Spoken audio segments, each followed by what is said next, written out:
कर जोरूं विनती करूं, धरूं चरण पर शीश।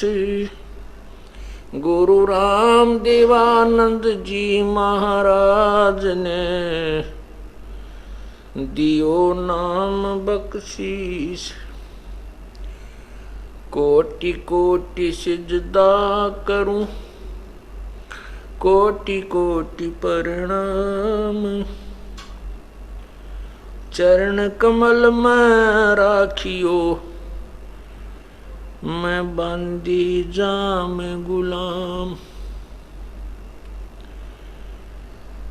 जय इब कै सतगुरु मिले, सब दुख आँखों रो। चरणों ऊपर शीस धरूं, कहूं जो कहनी हो। कबीर गुरु जी मिलेंगे, पूछेंगे कुशलात। आद्य अंत की सब कहूं, अपने मन की बात। गुरु जी तुम ना भूलियो, चाहे लाख लोग मिल जाएं। हमसे तुमको बहुत है, तुमसे हमको नहीं। तुम्हारे विसारे क्या बने, मैं किसकी शरण में जाऊं। शिव विरंच मुनि नारदा, तिनके हृदय न समाऊं। अवगुण किए तो बहुत किए, करत न मानी हारे। बावे बंदा बख्श दियो, बावे गर्दन उतारे। अवगुण मेरे बाप जी, बख्शो गरीब नवाजी। जो मैं पूत कपूत हूँ, बोरे पिता को लाज। मैं अपराधी जन्म का, नक्सक बरे विकार। तुम दाता दुख भंजना, मेरी करो संभार।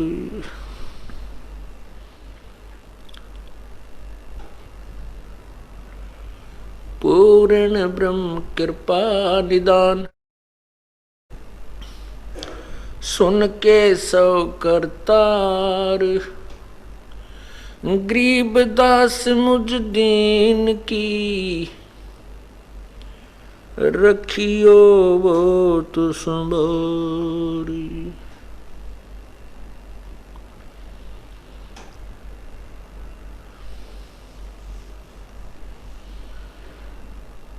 लूट सको तो लूटियो, लूट सको तो लूटियो। राम नाम की लूट, पीछे फिर पछताओगे, प्राण जाएंगे छूट। नहीं भरोसा देही का, विनस जाए क्षण माही। श्वास उश्वास में नाम जपो हो, और यतन कछु नाही। पृथ्वी पति चकवे गए, जिनके चक्कर चलंत। रावण सरीखे कौन गिने भाई, ऐसे गए अनंत।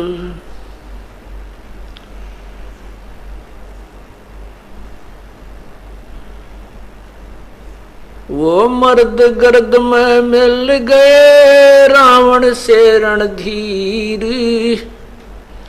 कंस के सी चाणूर से हिरणाकुश बलबीर।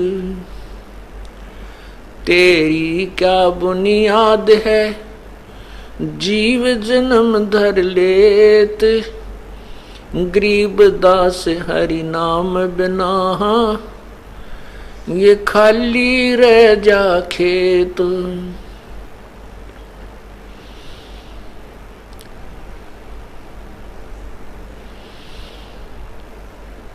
नाम जपत कन्या भली, साकट भलो न पूत,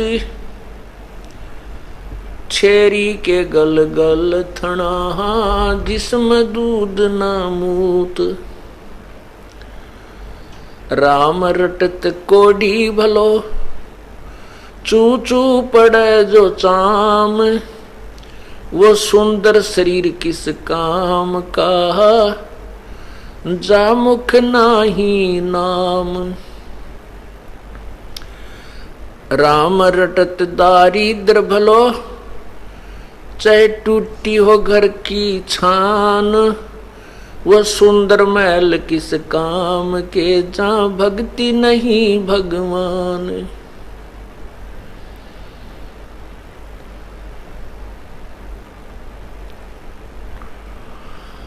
आजा बंदे शरण राम की, फिर पाछे पछतावेगा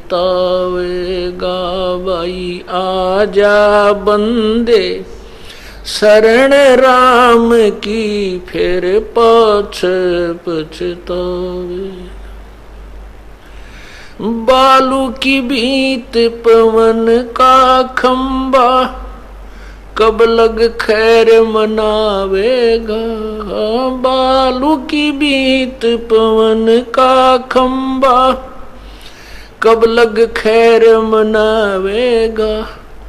आजम तेरे घट न गेर, तू राम कहन ना पावेगा भाई। आजम तेरे घट न गेर, तू राम कहन ना पावेगा भाई। आजा बंदे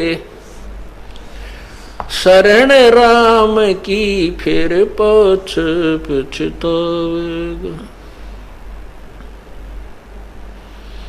काल बलि तेरे सिर पर बैठा, यू भुजा पकड़ ले जावेगा। हाँ काल बलि तेरे सिर पर बैठा, भुजा पकड़ ले जावेगा।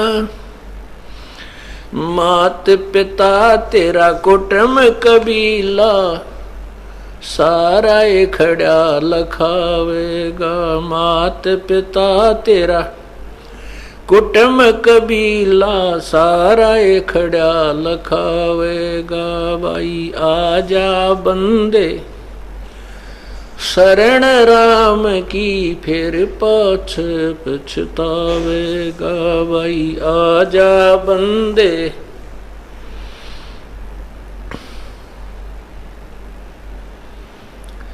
धर्मराज तेरा लेखा मांगे, वहाँ क्या बात बनावेगा।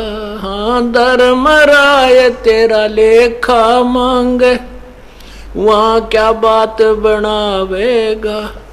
लाल खंभ से बंधा जा बिन सत्य गुरु कौन छुटावेगा भाई। लाल खंभ से बंधा जा बिन सत्य गुरु कौन छुटावेगा भाई। आजा बंदे शरण राम की, फिर पाछ पछतावेगा भाई। आजा बंदे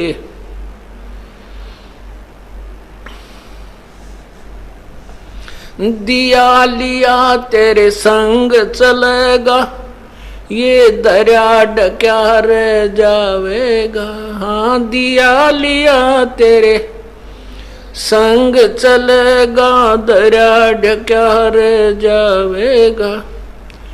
कह कबीर सुनो भाई साधो, करनी के फल पावेगा। हाँ कह कबीर सुनो भाई साधो, करनी के फल पावेगा।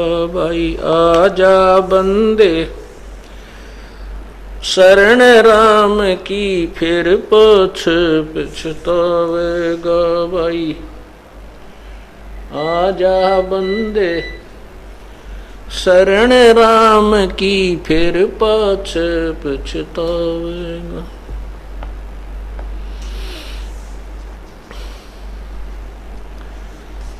परमपिता परमात्मा सारी सृष्टि के रचनहार, कुल मालिक कबीर देव, कबीर प्रभु, कबीर परमेश्वर इस कालजाल में फंसी हुई अनजान आत्माओं को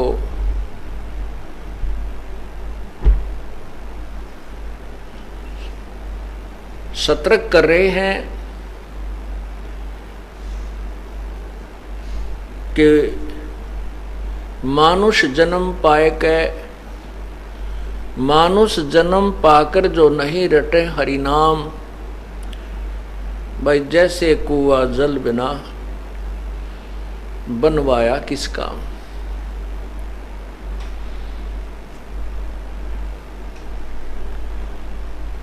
पुण्यात्माओं,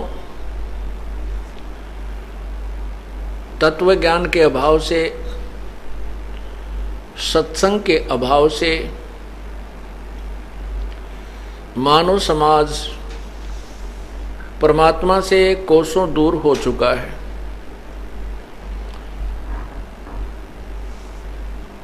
तत्व ज्ञान न होने से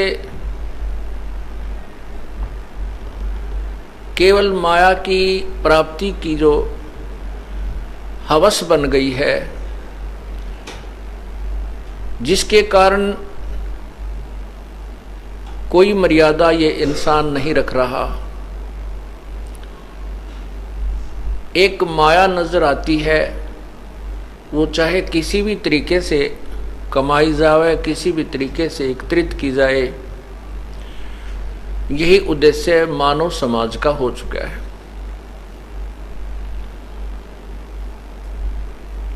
ये सारी कहानी क्यों बिगड़ी? क्योंकि हम सत्संग से दूर रहे।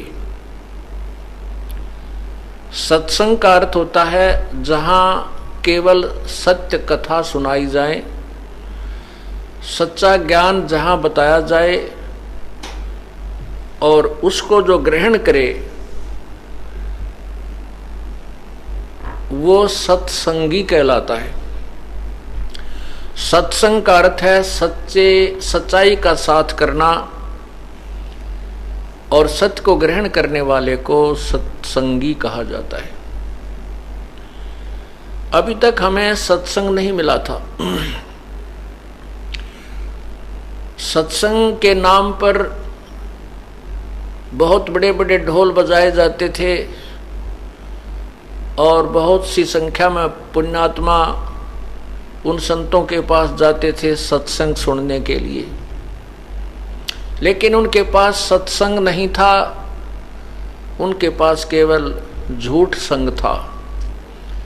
कोरे गपोड़ मारा करते थे, उनको ना वेदों का ज्ञान था, ना उनको गीता जी के बारे में कोई जानकारी थी, और न ही उनको किसी पुराण के बारे में जानकारी थी। केवल दंत कथा सुनाया करते थे, लोक वेद सुनाते थे और नाम वेदों और गीता का लिया करते थे। और हमारा समाज, हमारे पूर्वज वो अशिक्षित थे, उनको अक्षर ज्ञान नहीं था। और जिनको हम महर्षि मानते थे, जिनको हम पंडित मानते थे, विद्वान मानते थे, बड़े मंडलेश्वर मानते थे, उनको केवल संस्कृत भाषा का ज्ञान था। और सभी सदग्रंथ जो अपने थे, जैसे पवित्र चारों वेद, पवित्र श्रीमद् भगवत गीता जी, पवित्र 18 पुराण, ये सभी संस्कृत भाषा में ही श्री वेद व्यास जी द्वारा लिखे गए थे।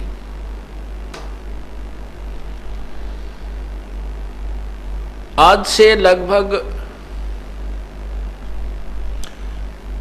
150-200 वर्ष पूर्व एक ब्राह्मण वर्ग के अतिरिक्त किसी को भी संस्कृत भाषा पढ़ने का अधिकार नहीं था,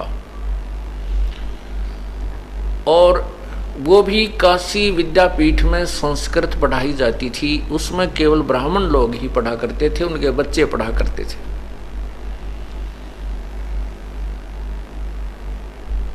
और फिर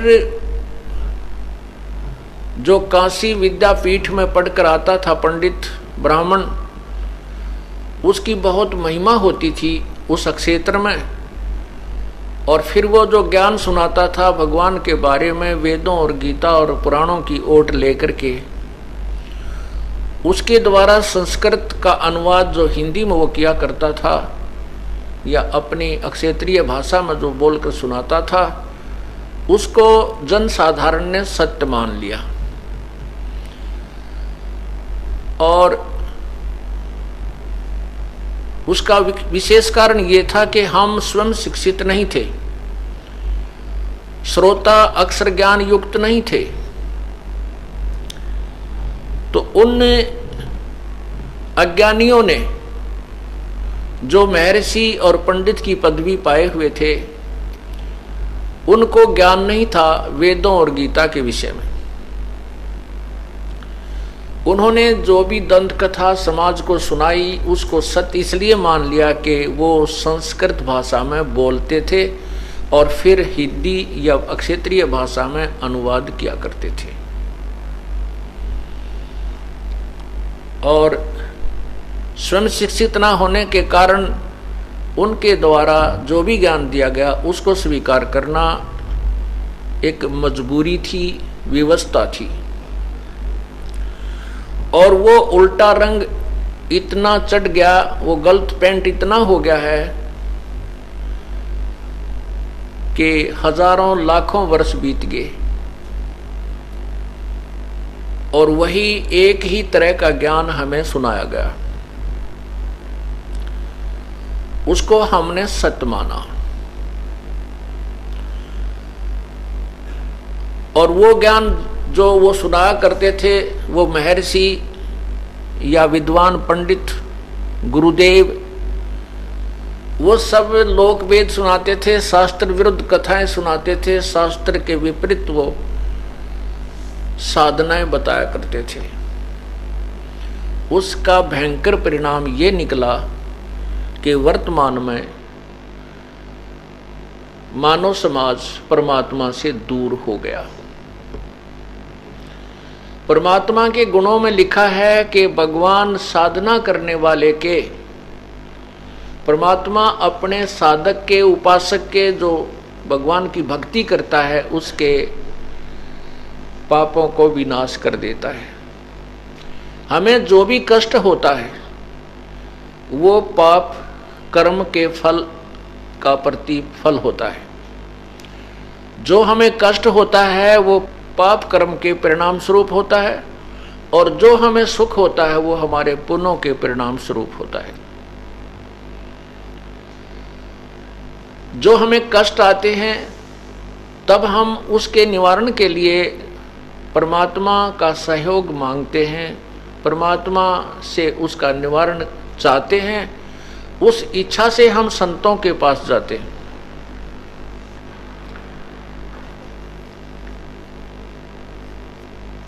उन संतों के पास जाकर के अपना दुखड़ा रोते हैं। पहले तो वो संत जो भी साधना वो जानते हैं, उस संकट के निवारण के लिए, उस कष्ट, उस दुख को दूर करने के लिए विधि बताते हैं। ऐसी साधना करो, ऐसा दान करो, ऐसे ऐसे करो।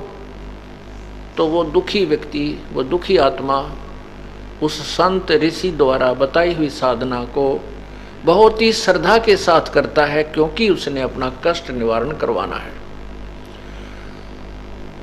वो सब क्रियाएं करने के उपरांत भी जब उसका दुख निवारण नहीं होता है तो वो फिर जाकर के उस गुरुदेव से कहता है कि स्वामी जी मुझे कोई राहत नहीं मिल रही। तो फिर वो गुरुदेव बताता है कि भाई ये तेरे प्रारब्ध का कर्म दंड है, ये तो बेटा तुझे भोगना ही पड़ेगा।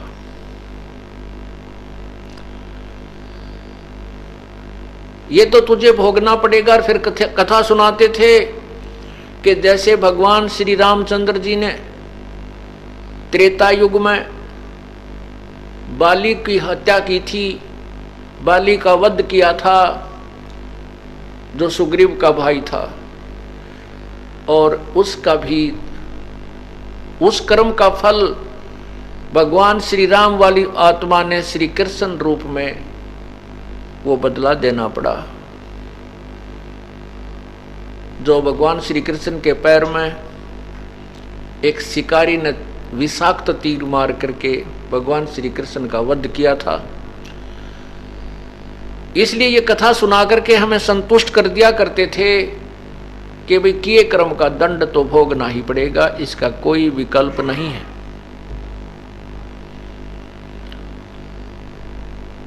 पुण्यात्माओं, वो ऋषि, वो महर्षि, वो संत, वो पंडित जी सभी ये कहा करते थे कि हम वेदों के अनुसार आपको ज्ञान बता रहे हैं। पुण्यात्माओं, वेदों में लिखा है, यजुर्वेद अध्याय नंबर 8 के मंत्र 13 में 6 बार लिखा है कि पूर्ण परमात्मा अपने भक्त के घोर पाप का भी नष्ट कर देता है, नाश कर देता है। अब जैसे कोई साबुन के विषय में कोई कह रहा हो कि साबुन कपड़े के मैल नहीं काटता, साबुन लगाने से, पानी और साबुन का प्रयोग करने से कपड़े के मैल नहीं कटते, तो क्या वो व्यक्ति साबुन से परिचित है? क्या उसने जीवन में कभी साबुन प्रयोग किया है? नहीं। यदि कोई कहे कि औषधि खाने से रोग नहीं कटता, तो क्या वो वैद्य हो सकता है? कोई कहे कि परमात्मा की साधना से, उपासना से पाप नष्ट नहीं होते, तो क्या वह महर्षि या वो विद्वान या पंडित कहलाने का अधिकारी है? नहीं।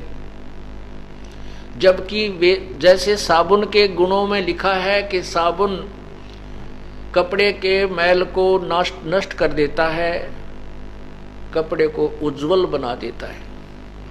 औषधि के गुण में लिखा है कि वो रोग काट देती है, नष्ट कर देती है, रोगी को स्वस्थ कर देती है। इसके विपरीत कोई ये कहता है कि औषधि रोग नहीं काटती, पहलवान बना देती है।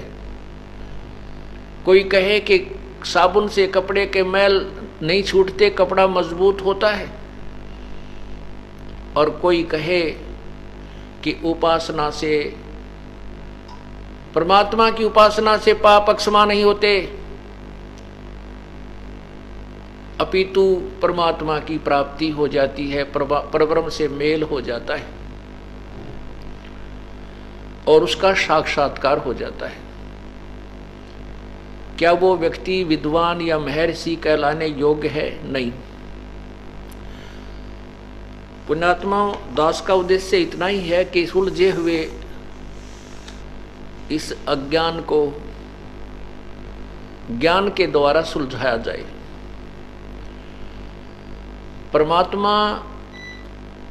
परमात्मा की तरफ जब हम लगाते हैं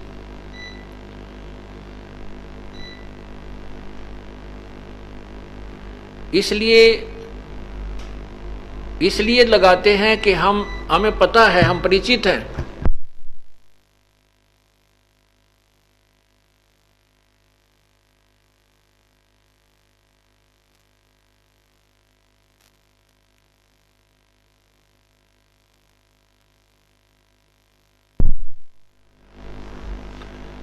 पुण्यात्माओं, जब चाहे राजा हो, चाहे रंक है, चाहे गरीब है, चाहे जनसाधारण या सेठ व्यक्ति है, जिसमें उसके ऊपर आपत्तियां आने लगती हैं तो वो परमात्मा की तरफ दौड़ता है। और जब उसको परमात्मा, क्योंकि उसको ज्ञान है, ये सुना है कि परमात्मा निर्धन को धन देता है, रोगी को स्वस्थ कर देता है, और कोई भी संकट किसी प्रकार का कोई तीन ताप के द्वारा आता है उसको भी दूर कर देता है, इसलिए वो परमात्मा की तलाश में चलता है। और जब उसको जो साधनाएं बताई गई, उन साधनाओं से, उन तरीकों से, विधि से उसको कोई लाभ नहीं हुआ, तो फिर वो क्या करता है, अपने कष्ट निवारण के लिए, जैसे कोई दुख हो गया, कोई टेंशन बन गई, तो उसके लिए तो उसने शराब पीनी, घूंटी लगानी शुरू कर दी। टेंशन को दूर करने के लिए शराब पीने लगे, या कोई सिगरेट और बीड़ी पीने लगे, टेंशन होगी इसलिए सिगरेट पी ली।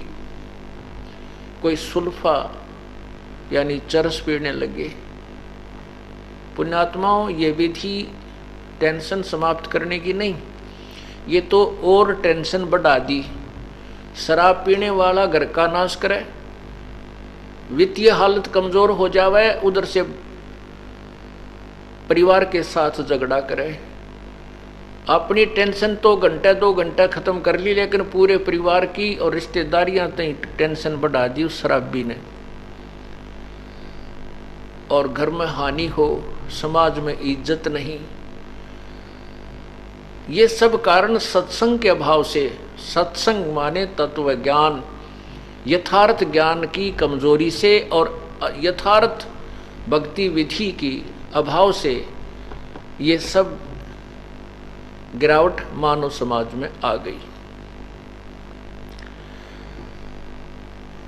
यदि हमें परमात्मा का यथार्थ भक्ति मार्ग प्राप्त हो जावे और उस परमात्मा की शास्त्र अनुकूल साधना हमें आज मिल जाए, तो हम वही लाभ परमात्मा से प्राप्त कर सकते हैं जो उनके विषय में सदग्रंथों में लिखा हुआ है। जैसे बिजली के गुणों में लिखा है कि बिजली पंखा चलाकर, कूलर आदि चलाती है और बहुत ही अच्छी सुहानी हवा देती है, गर्मी को दूर भगाती है, अंधेरे को उजाले में बदल देती है, बिजली मशीन के माध्यम से आटा पीस देती है, ट्यूबवेल से पानी निकाल देती है, फैक्ट्रियां चला देती है। ये बिजली के गुणों में लिखा है। और जो कहता है कि मुझे बिजली से कोई लाभ प्राप्त नहीं हो रहा, तो उसको कनेक्शन ठीक नहीं मिला।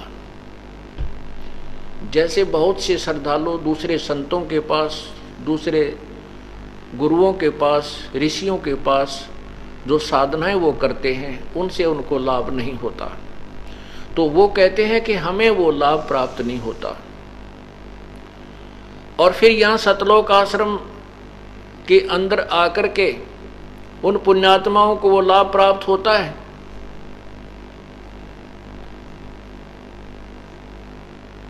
तो वो कहीं और जाकर बताते हैं दूसरों को कि हमारे ऐसे भयंकर रोग था, ऐसे कोई कैंसर थी, किसी को जो है ब्रेन ट्यूमर था, किसी को अधरंग मार गया था, किसी को एड्स थी, और भी बहुत प्रकार की तकलीफें थी। और कोई जैसे कोई 3 ताप के अंतर्गत कोई भूत प्रेत आत्मा परेशान कर रही थी, या कोई मेंटली डिस्टर्ब था, या किसी का कोई कार्य ऐसा अड़ा हुआ था, वो सब ठीक हो गए।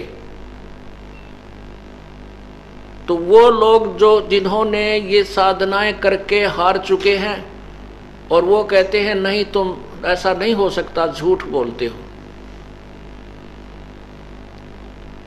उसका कारण यही था कि वो एक तरफ तो भगवान के गुणगान करते हैं कि परमात्मा अंधे को आंख दे, बहरे को कान दे, निर्धन को माया दे, रंग को राजा बना दे। ये तो कथा वो भी सुनते और सुनाते हैं। और फिर जब ये बात आती है कि हमारे ऐसा सुख हो गया, वो कहते नहीं ऐसा नहीं हो सकता, भगवान ऐसा नहीं कर सकता। इससे सिद्ध है कि उनका सिद्धांत, उनको वो वस्तु प्राप्त नहीं हुई, उनकी वे ऑफ वर्शिप, उनकी पूजा की विधि शास्त्र अनुकूल नहीं है।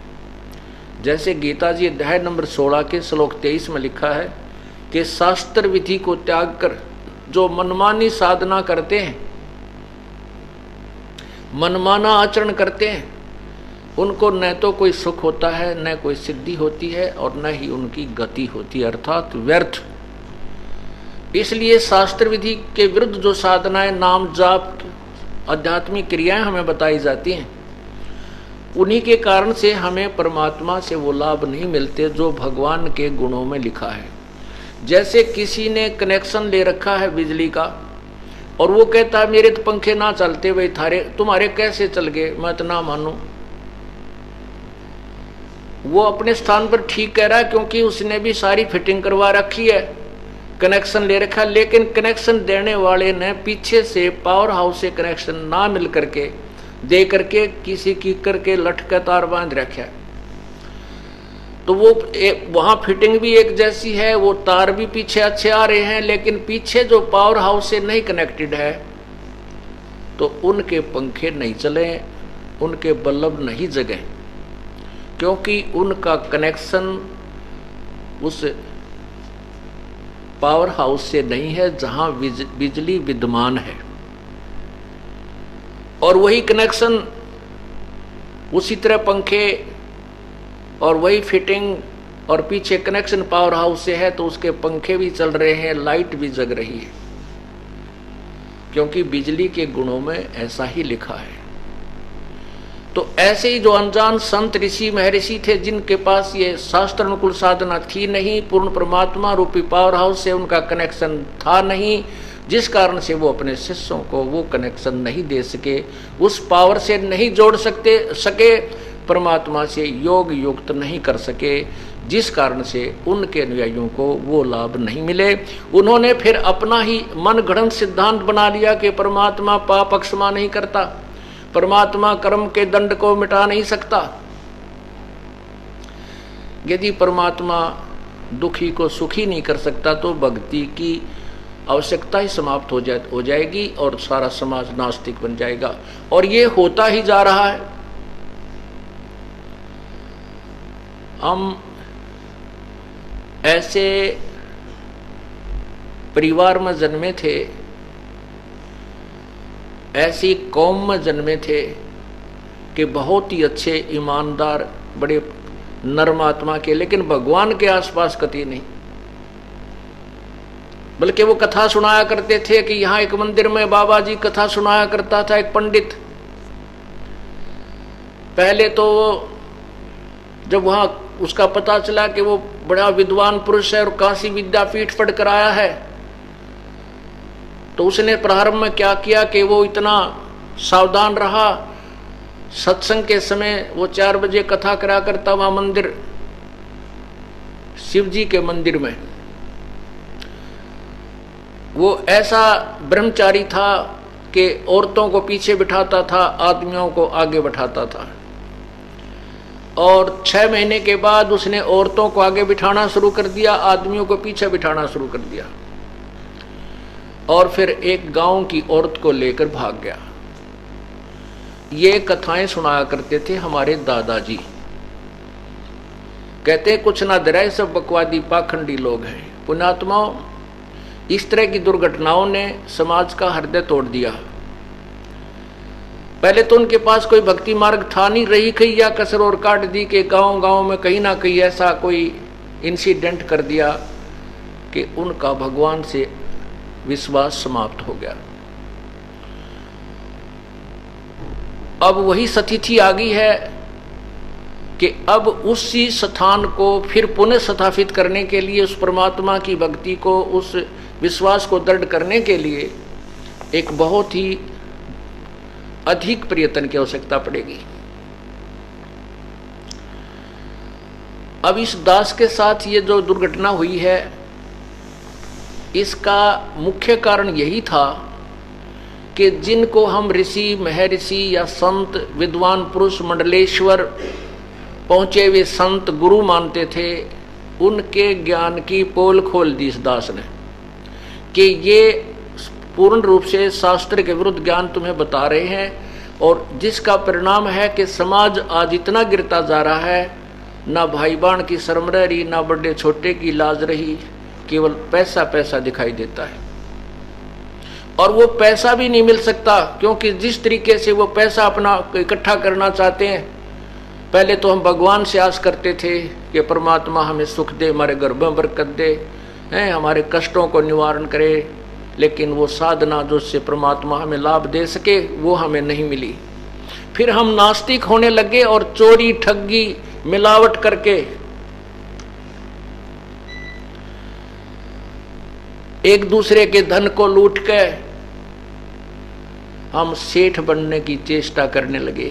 ये कभी नहीं हो सकता, क्योंकि जब तक हम पूर्ण परमात्मा की शरण में नहीं आएंगे तब तक हमें केवल वही मिलेगा जो अपने कर्म में पहले परमात्मा ने निर्धारित किया हुआ है। किए हुए कर्म का फल ही मिलेगा जब तक हम पूर्ण परमात्मा की शरण में नहीं आते। तो उसका विधान है कि जैसे आपके भाग्य में धन नहीं है और आपने चोरी करके, मिलावट करके, 2 के 20 बना के किसी के ठगी कर ली, किसी को पैसे ले लिए, ना दिए, तो उन ऐसे साहूकार सेठ बनने की चेष्टा में लग गए, ये चेष्टाएं करने लगे, उससे सेठ नहीं बन सकते, क्योंकि परमात्मा का विधान है जितना आपके भाग्य में है उतना ही रहेगा, उससे ज्यादा आपके पास नहीं रह सकता। और आपने 20, 30, 50 हजार लाख रुपये इधर उधर से करके, झूठ कपट करके, मिलावट करके, चोरी करके और कमा भी लिए, तो वो नहीं रहेंगे। किसी का कोई बालक बीमार हो जाएगा, कोई पशु मर जाएगा, वो 1 लाख की जगह 2 लाख रुपए, 1.5 लाख रुपया डॉक्टरों का लग जाएंगे, कोई मुकदमा शुरू हो जाएगा। वो पैसा तो नहीं रहा जो 2 नंबर से कमाया था, जो पाप इकट्ठे किए थे, जो पाप करके वो पैसा कमाया था वो तो गया, लेकिन वो पाप न्यों के न्यों रह गए। वो जिस साधनों से, जिस तरीके से आपने वो पैसा इकट्ठा किया था, वो पाप आपको भोगने पड़ेंगे। पैसा रहा नहीं, दूना दुख हो गया। और यदि हम यही राहत परमात्मा से प्राप्त करें, हमें वो भगवान की विधि प्राप्त हो जाए, फिर हम ना चोरी करेंगे, ना हम मिलावट करेंगे, भगवान से डर लगेगा, क्योंकि परमात्मा के ज्ञान से, परमात्मा के विधान से हम परिचित हो जाएंगे, फिर हम गलती नहीं करेंगे। जैसे अनजान बच्चे गलतियां करते हैं, बिजली का तार नंगा पड़ा है कहीं पर और उसमें लाइट बिजली है, और उस बिजली को बालक, छोटा सा बच्चा उसको पकड़ लेता है, क्योंकि उसको पता नहीं कि ये भयंकर करंट है इसमें और ये मार देगा। वो छोटा बालक उस करंट वाले तार को भी हाथ में पकड़ लेता है और वो मृत्यु को प्राप्त हो जाता है।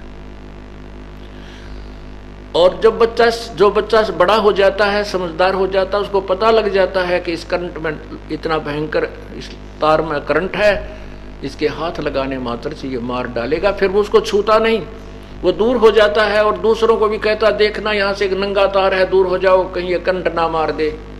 तो पुण्यात्माओं, जब हम सत्संग में आएंगे तो हम इतने समझदार और सियाने हो जाएंगे कि हम पाप नहीं करेंगे। हमें वो करंट जैसा नजर आएगा कि हम ये पाप करें, इसका दंड भोगना पड़ेगा।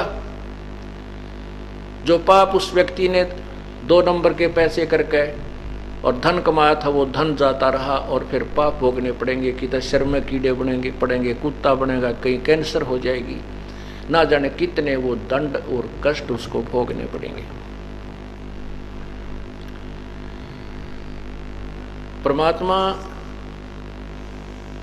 पूर्ण परमात्मा की शरण में आने से पूर्ण संत के माध्यम से भक्ति ग्रहण करने से हमारा कनेक्शन उस परमात्मा की पावर से हो जाता है। फिर हमारे सभी कार्य सुचारू रूप से ठीक होने शुरू हो जाते हैं। जो भगवान के गुण होते हैं वो हमें प्राप्त होने शुरू हो जाते, प्रारंभ हो जाते। तब हम परमात्मा के ऊपर और अधिक विश्वास करते हैं। आज लगभग 14 वर्ष हो गए इस दास को उपदेश देने का अधिकार प्राप्त हुए, और उस समय से जो हमारे साथ संपर्क में आए हैं, जिन पुण्यात्माओं ने उपदेश लिया है, अपनी भक्ति कर रहे हैं, उनके घरों में उस समय उस अतिथि को देख करके और आज जो उनकी वित्तीय हालत है, उनके घर में सुख है, अब उसके बारे में वही अच्छी तरह बता सकते हैं। या उसका पड़ोसी कोई हो, वो देख सकता है कि सचमुच ये तो बहुत ही ज्यादा सुखी हैं, लोग सड़ रहे हैं कहीं मेडिकलों में, कि बुरा हाल हो रहा है, कहीं कुछ हो रहा है, किसी की बीमारी है, किसी की लड़की छोड़ दी, किसी का कुछ हो रहा है, कितना दारू पी कर उधमस उतर रहा है किसी के घर में। और हमारे घरों में छोटे छोटे बच्चे भी, चाहे कोई रिश्तेदार आ जावे और चाहे कोई कितना ही मित्र हो, उनको सबसे पहले ये कहेंगे कि हमारे घर में ना तो शराब पी सकते, ना ही हुक्का, तंबाकू और बीड़ी प्रयोग कर सकते,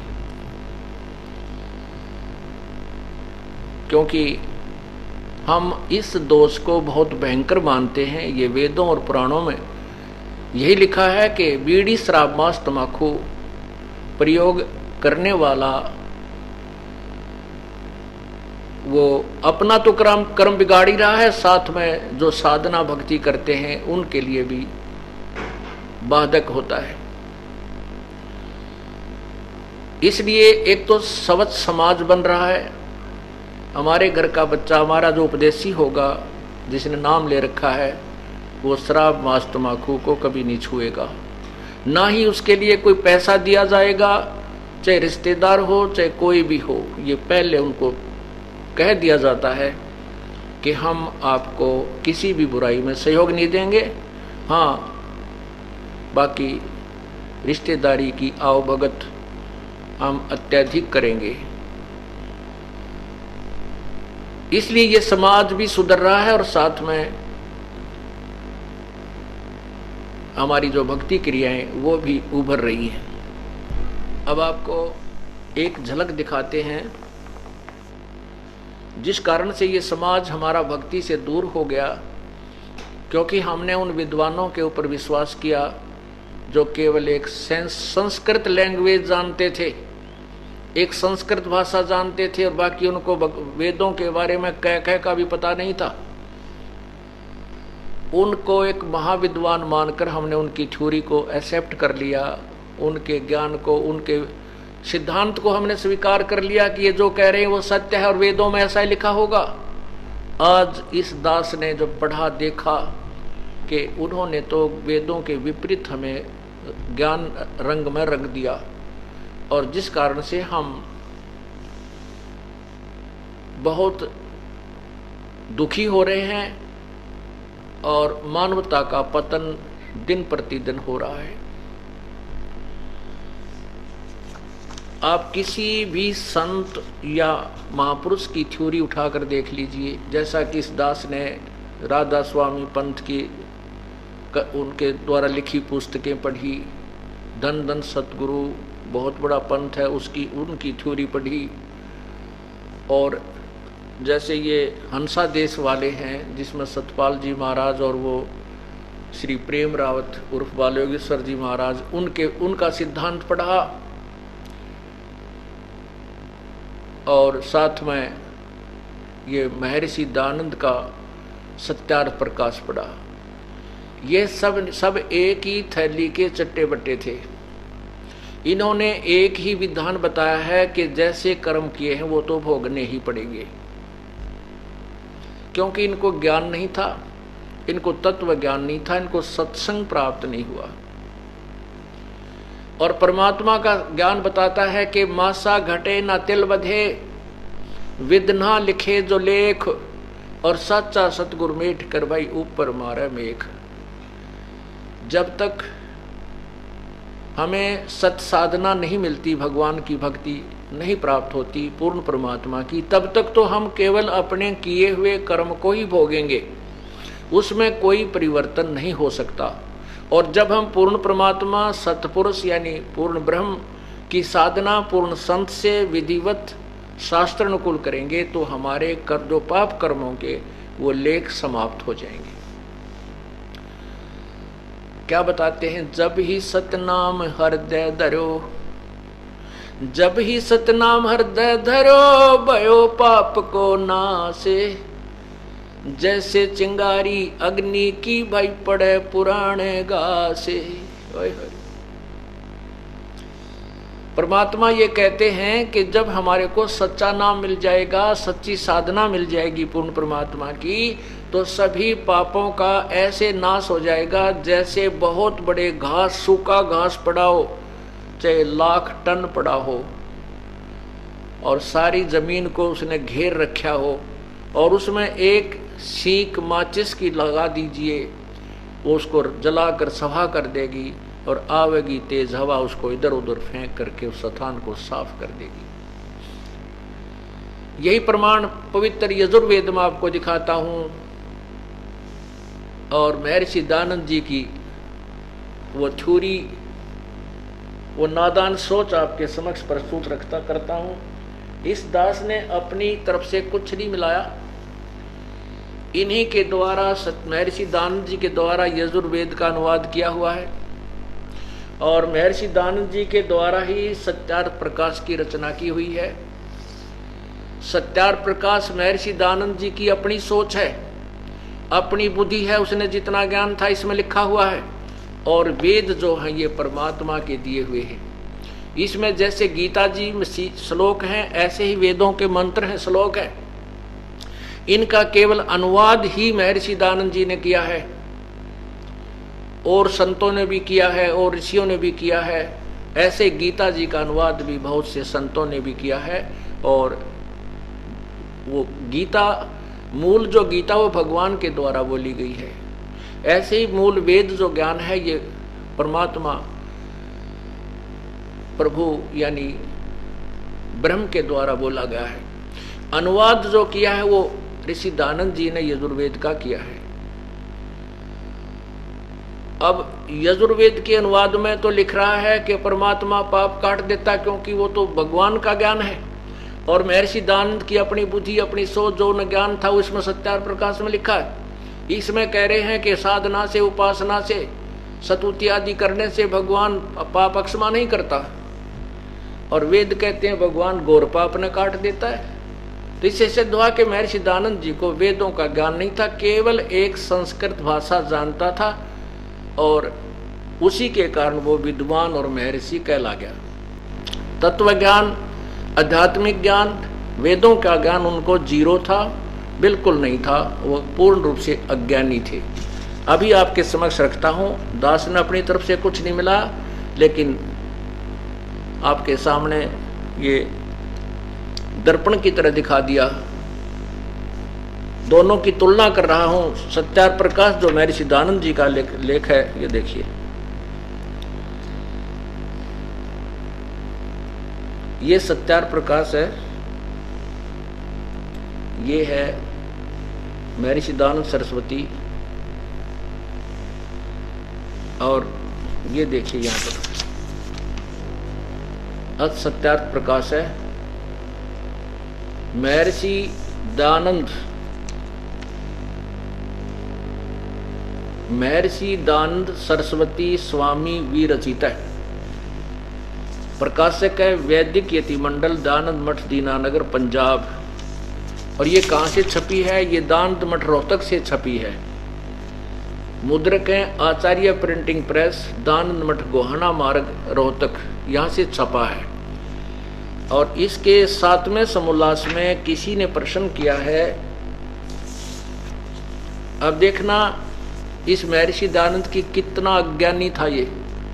इसको किसी प्रकार का कैखे का भी पता नहीं था वेदों के बारे में। इसमें क्या पूछा किसी ने कि वेदों में अनेक भगवान लिखे हैं, क्या आप मानते हो? महर्षि दयानंद जी कहते नहीं, वेदों में कहीं भी ऐसा नहीं है जो एक से अधिक भगवान लिखे हों। देखिएगा, ये है सप्तम समोल्लास प्रारंभ, ये पृष्ठ है 151, ये यहाँ पर 150 है, ये 151। नीचे देखिएगा, प्रारंभ में ही 7वें समोल्लास के प्रश्न, वेद में ईश्वर अनेक हैं, इस बात को तुम मानते हो वा नहीं? उत्तर महर्षि दयानंद का नहीं मानते, क्योंकि चारों वेदों में कहीं यह नहीं लिखा जिससे अनेक ईश्वर सिद्ध हों, किंतु यह तो लिखा है कि ईश्वर एक है। अब देखियो, अब 154 पृष्ठ पे वही 7वां समोल्लास है, यहां देखिएगा। किसी ने पूछा कि प्रश्न, ईश्वर साकार है व निराकार? उत्तर स्वामी जी का निराकार। ये 154 पृष्ठ पे और 155 पृष्ठ पे अपनी ही थ्योरी को, अपने सिद्धांत को स्वयं ही गलत करे। इसमें लिखा है कि परमात्मा, किसी ने प्रश्न किया है क्या क्या भगवान साधना उपासना स्तुति करने वाले के पाप अक्षमा कर देगा? स्वामी जी कहते नहीं। तो उसके करने का क्या लाभ? प्रश्नकर्ता कहता है। स्वामी जी उत्तर देते हैं, उससे करने के और ही लाभ हैं कि उपासना से परब्रह्म से मेल और उसका साक्षात्कार होना। अरे निराकार का साक्षात्कार क्या होगा?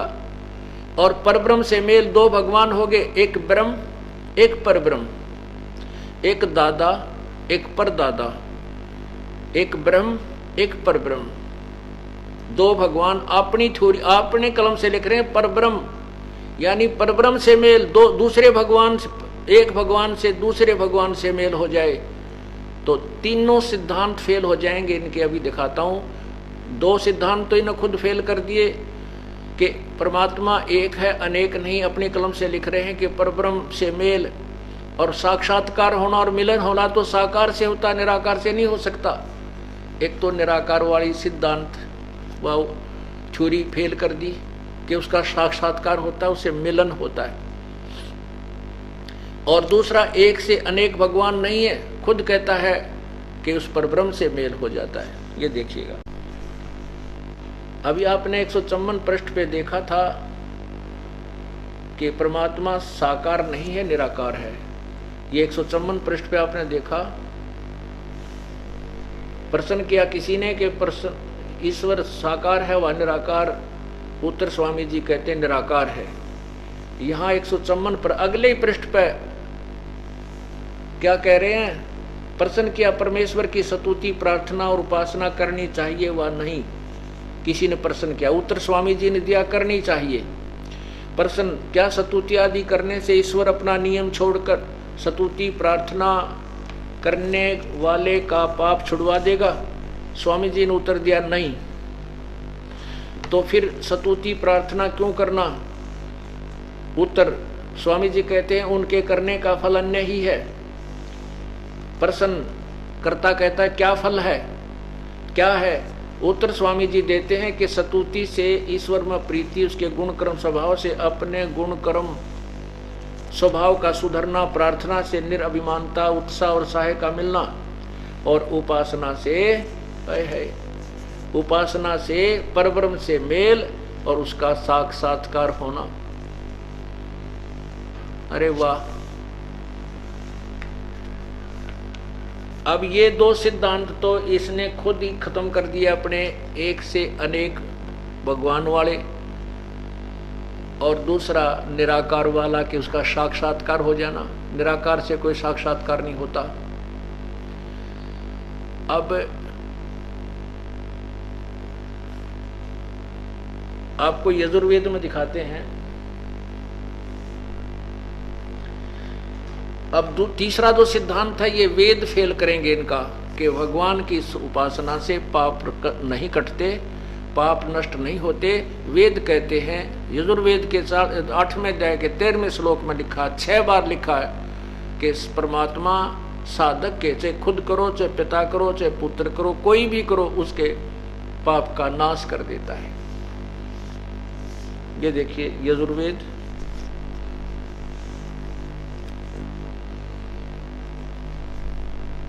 और इसके अनुवाद करता है महर्षि दानंद सरस्वती। ये कहां से छपा है ये भी देखिए।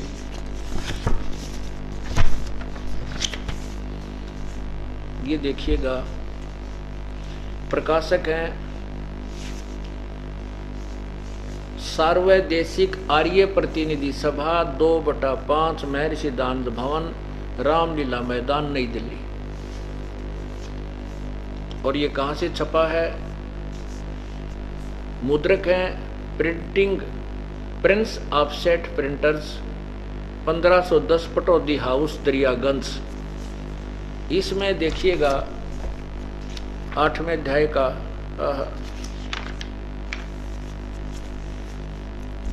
8वें अध्याय का 13वां श्लोक। ये है 8वां अध्याय। ये प्रश्न नंबर 241। ये नीचे इसकी संस्कृत है, यहां केवल संस्कृत लिखी है।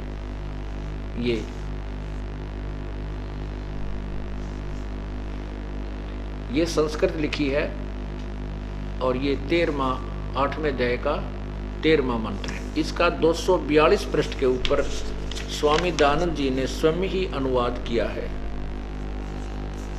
ये देखिएगा 242 पृष्ठ पे उन्होंने अनुवाद किया है कि पदार्थ, हे सबके उपकार करने वाले मित्र। मित्र का अर्थ परमात्मा है। स्वामी दयानंद जी स्वयं सत्यार प्रकाश के प्रथम समोल्लास में कह रहे हैं कि जहां पर भी मित्र शब्द लिखा हो, मित्र का अर्थ वास्तव में परमात्मा ही जानना चाहिए, क्योंकि अन्य मित्र कहीं ना कहीं फेल हो जाते हैं, लेकिन परमात्मा हमारा सच्चा मित्र होता है। इसलिए जहां मित्र शब्द लिखा हो, ये देखिएगा, ये प्रथम समोल्लास, ये वही सत्यार प्रकाश है। इसके प्रथम समोल्लास में और प्रश्न नंबर 18 पे, यहां देखिएगा प्रश्न नंबर 18 पे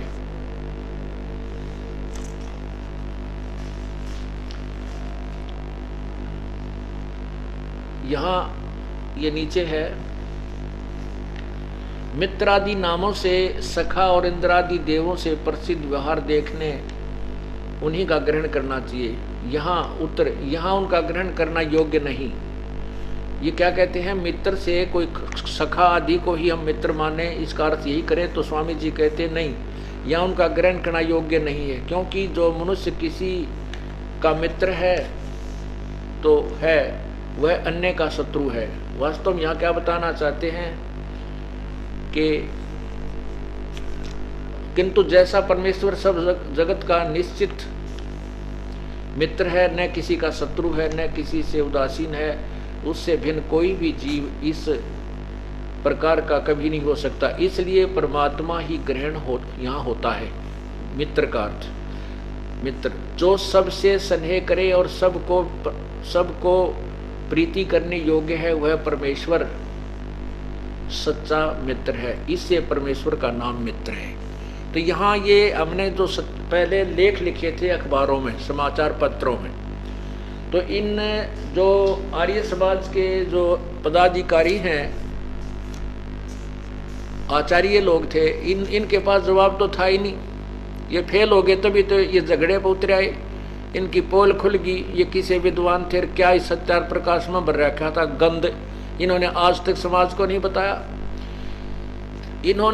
हमने ये लेख लिखे थे कि 8वें अध्याय के 13वें श्लोक में स्वामी जी ने खुद ही अनुवाद किया है।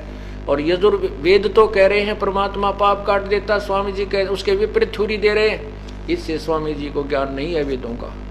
तो उन्होंने क्या उत्तर दिया? और तो कुछ पाया को न, कहने लगे 8वें अध्याय के 13वें श्लोक में स्वामी जी ने तो केवल लिखा, मित्र शब्द लिखा है, भगवान थोड़ा लिखा है।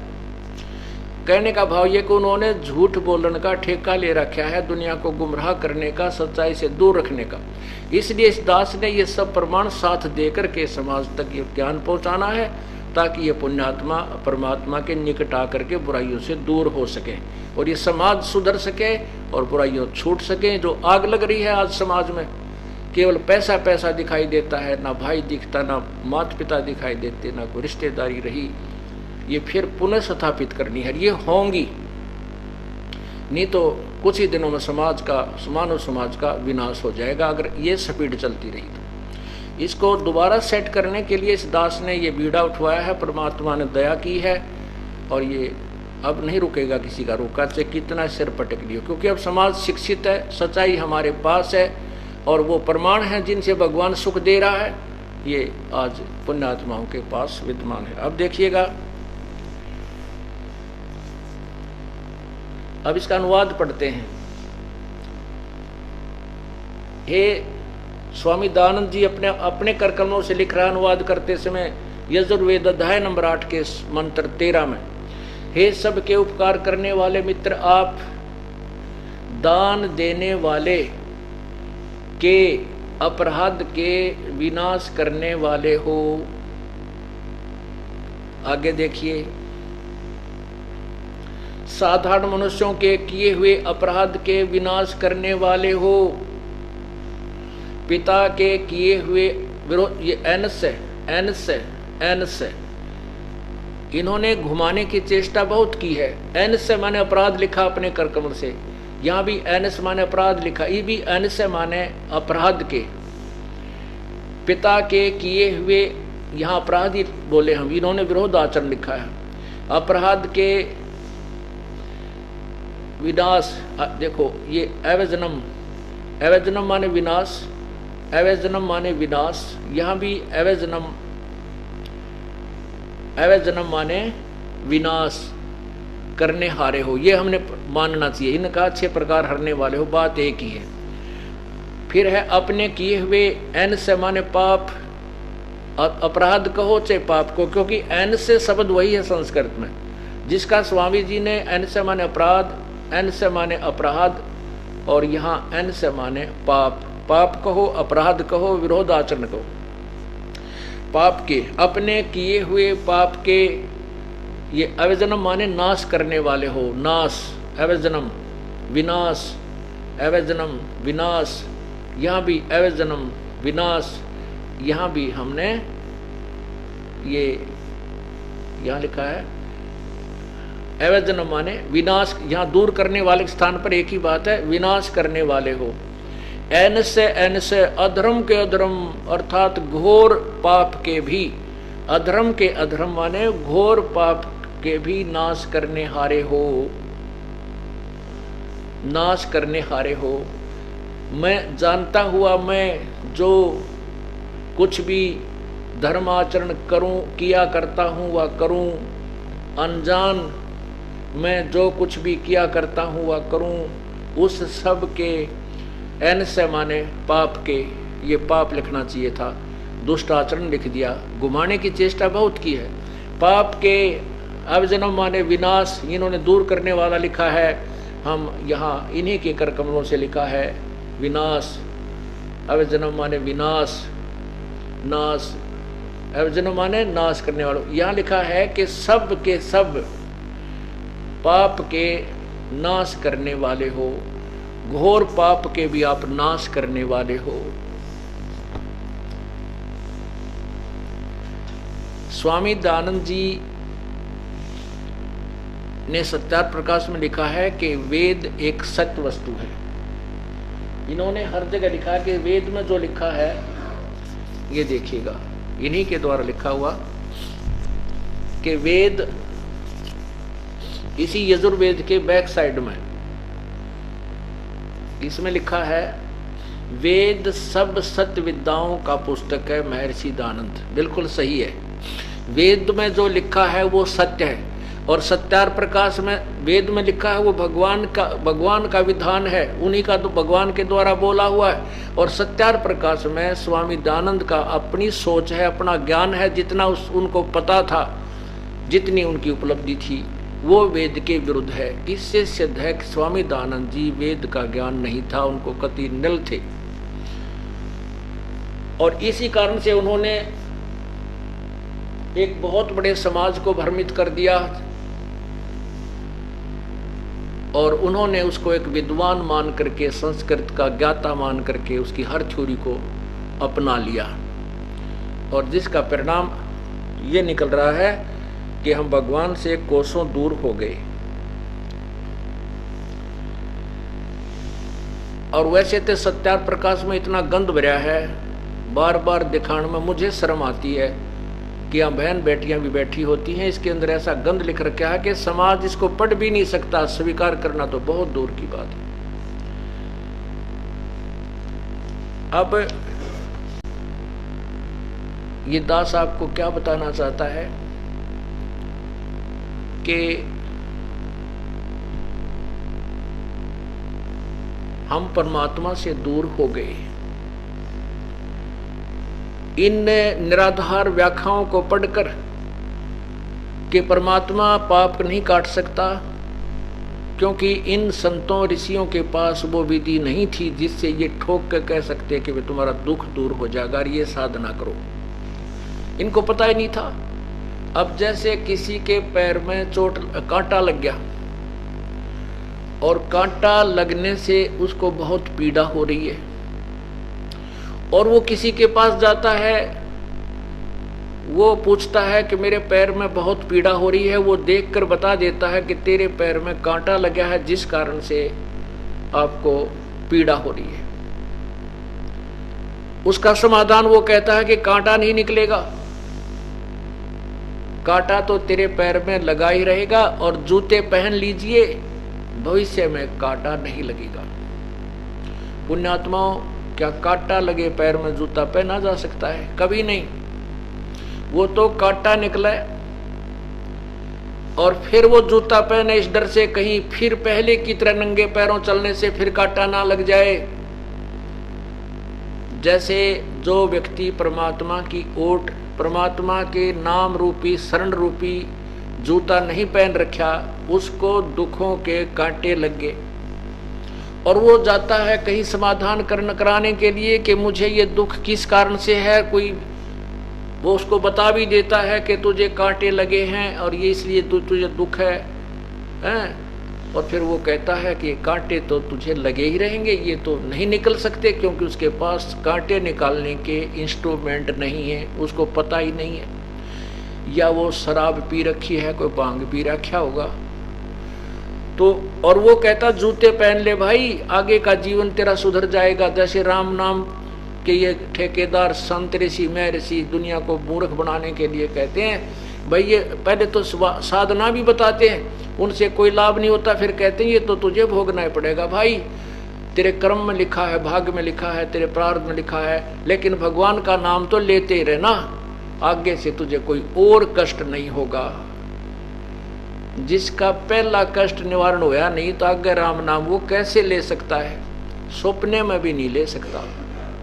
उसका तो वो दुख जो उसको टेंशन बनाए हुए है, जिसके कारण वो बेहाल है, उसकी सुई वहीं टिकी हुई है, वो कांटा निकला है, वो दुख दूर हो, फिर वो भगवान पर विश्वास दृढ़ होगा, और फिर राम नाम ने कति नहीं छोड़ा। वो परमात्मा से दूर नहीं हो सकता, उस राम नाम के जूते ने पहने रहेगा इस डर से कहीं फिर वह बीमारी, फिर वो दुख तेरे ऊपर बोहर ना आ जाए। तो पुण्यात्माओं, यहाँ ना जाने बिना गिनती के इतने दुख दूर हुए, कैंसर तक और ब्रेन ट्यूमर तक, जिनके ऑपरेशन निर्धारित कर दिए गए थे और कोई गारंटी नहीं, डॉक्टर बताते थे कि इस ऑपरेशन का कोई सफलता का कोई गारंटी नहीं है, और ये पीड़ा कुछ समय के लिए बंद हो सकती है। ऐसे यहाँ बगैर किसी ऑपरेशन के, परमात्मा की कृपा से, भगवान की रजा से, उस प्रभु की शक्ति से दूर हो गए, वो ठीक हो गए, वो रोग नष्ट होगा। इसी का प्रमाण आपको ऋग्वेद दे रहा है कि परमात्मा पूर्ण ब्रह्म, पूर्ण परमात्मा की साधना करने वाले की भगवान उसकी मृत्यु भी आ गई हो, उसके सांस भी शेष ना रह रहे और वो मर भी गया हो, उसको भी जीवित कर सकता है। ये देखिएगा ऋग्वेद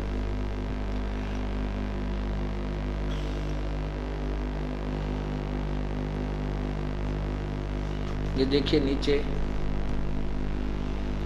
महर्षि दानंद सरस्वती भाष्यकार, महर्षि दानंद सरस्वती मंडल 1 से 6, और दूसरा जो भाष्यकार है श्रीपाद दामोदर सातवलेकर मंडल 7 से 10। आपको 10 मंडल में दिखाते हैं। मंडल नंबर 10 और सूक्त नंबर 161।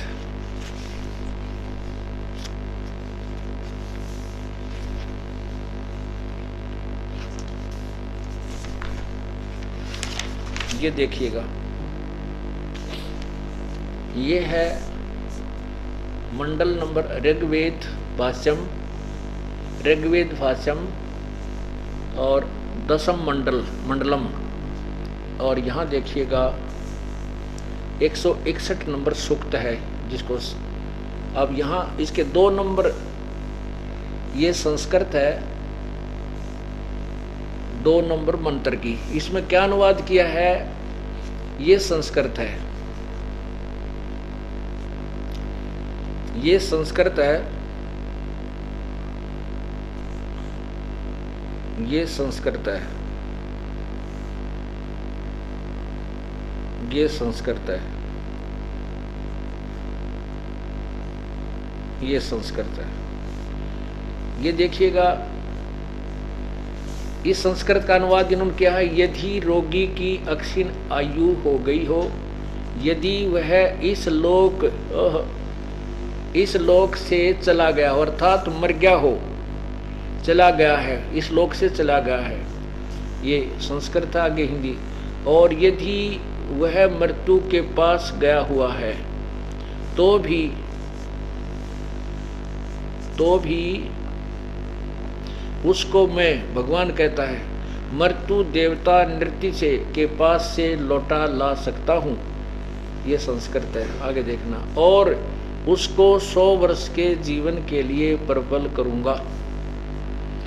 परमात्मा तो कहता है कि यदि उस उपासक की, जो परमात्मा का भक्त है, यदि वो परमात्मा की साधना शास्त्र अनुकूल कर रहा है, परम संत से नाम लेकर के, तो वेद बता रहे हैं कि वो अगर दूसरे लोक में भी चला गया हो, प्राण छोड़ गया हो, मर गया हो, या कति मृत्यु को निकट हो, उसके जीवन शेष ना रहे हो, उसको भी मैं 100 वर्ष जीवित करके और उसको रोग मुक्त करके 100 वर्ष की आयु प्रदान कर दूं। ये भगवान के गुणों में लिखा है।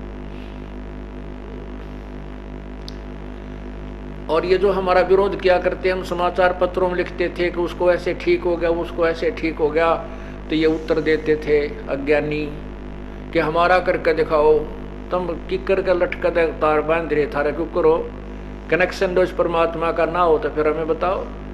विनम्र होकर के विधिवत साधना करो परमेश्वर की, जो भगवान के गुणों में लिखा वो नहीं मिलेंगे तो फिर अब साधना करने का लाभ क्या। अब इन कड़वी सच्चाइयों का परिणाम यह हुआ कि इनकी पोल खुल गई कति, और जो सत्यार प्रकाश को बेचकर रोटी रोजी चला रहे थे ये आचार्य लोग, उनको पता लग गया कि अगर तुम्हारे अनुयायियों को ये पता लग जाएगा कि सत्यार प्रकाश तो कति बेकार, इसमें तो गंध भरा हुआ है, तो ये आपसे भी दूर हो जाएंगे और संत के पास जाकर के अपना कल्याण करवा लेंगे, और तुम्हारे जो दुकान है वो बंद हो जाएगी। इसलिए रामपाल बुरा है, गंदा है, ऐसा है, लुटेरा है, झूठी बकवाद करनी शुरू कर दी। अरे मैं बुरा हूँ, गंदा हूँ, तो इनको पता है, तुमको पता जो यहाँ कभी झांक कभी ना देखा जिसने। या तो ये कहते हो हमारे आने वाले कि वहाँ ऐसा कुछ होता तो हम ठीक है जनता माने, लेकिन बुद्धिमान लोग तो अब समझ गए हैं कि ये केवल बवंडर था, वास्तविकता कुछ और थी। और रही कही ईब हम समझा देंगे, जनसाधारण तक समाज बनाकर सीडी भेज रहे हैं, बुद्धिमान लोग हैं, आंखों के सामने देखेंगे तो फिर सत्य को स्वीकार करेंगे। अब आपने देखा कि परमात्मा की भक्ति से बहुत कष्ट दूर हो जाते हैं। कैसा भी आप कैसा भी रोग हो, परमात्मा से बड़ा कोई वैद्य नहीं है। परमात्मा ने इस मिट्टी के शरीर को चला रखा है, उसको इसको ठीक करने में क्या देर लगेगी? 1 सेकंड का काम है, एक फ्रिक्शन ऑफ सेकंड में ये स्वस्थ कर सकता है।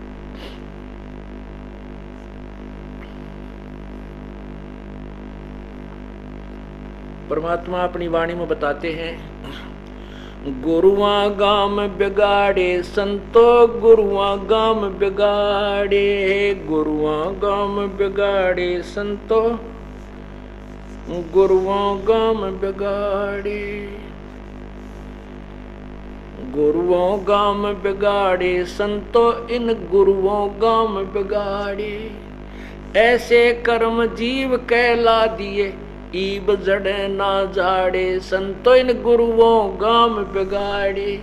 ऐसे नकली संतों ऋषियों और महर्षियों ने गाम के गाम बिगाड़ दिए, सच्चाई से उनको दूर कर दिया। ऐसे कर्म जीव कहला दिए ईब जड़े ना झाड़े, इन गुरुआ गाम बिगाड़े, संतो गुरुआ गाम बिगाड़े।